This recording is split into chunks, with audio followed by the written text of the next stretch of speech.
আপনারও মনিটাইজেশন হতে পারে সাসপেন্ডেড, তাই সাবধান। আপনার প্রোফাইল বা পেজে কপিরাইট ক্লেম নেই তো? কিভাবে বুঝবো? আমরা প্রতিনিয়ত অনেক ভিডিও আপলোড করে থাকি। আমরা আজ ভিডিও আপলোড করলাম বলে এই নয় যে আজই কপিরাইট আসবে। 2 দিন পর আসতে পারে, 10 দিন পরেও কপিরাইট ক্লেম আসতে পারে। তাই রোজ একবার করে চেক করে নিন যে কোনো ভিডিওতে কোনো কপিরাইট ক্লেম আসেনি তো।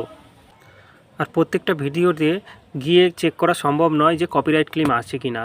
তাই কপিরাইট ক্লেম কিভাবে চেক করতে হবে আমি দেখিয়ে দিচ্ছি। ভিডিওটা স্কিপ করে না গিয়ে ভিডিওটা পুরো দেখুন, আর লাইক কমেন্ট শেয়ার করে দিন একটা। আর যাতে বাকিদের কাছে ভিডিওটা পৌঁছয়, বাকিদেরও যাতে সাহায্য হয়। তাহলে চলুন ভিডিওটা শুরু করা যাক। প্রথমে আপনাদের ফেসবুকটা ওপেন করে নেবেন। ফেসবুকটা ওপেন করে নেওয়ার পর রাইট কর্নার সাইডে একটা 3 ডট রয়েছে, ওখানে ক্লিক করে দেবেন। ওখানে ক্লিক করার পর স্ক্রল করে নিচে চলে আসবেন। নিচে চলে আসার পর হেল্প অ্যান্ড সাপোর্টে ক্লিক করবেন। হেল্প অ্যান্ড সাপোর্টে ক্লিক করার পরে এখানে দেখছেন সাপোর্ট বলে অপশানটা এসে, সাপোর্টে ক্লিক করবেন। সাপোর্টে ক্লিক করার পর একটু ওয়েট করবেন, সার্চ হয়ে আসবে। এখানে যে সাপোর্ট বক্স দেখাচ্ছে, সাপোর্ট বক্সে ক্লিক করবেন। সাপোর্ট বক্সে ক্লিক করার পরে এখানে একটু ওয়েট করবেন।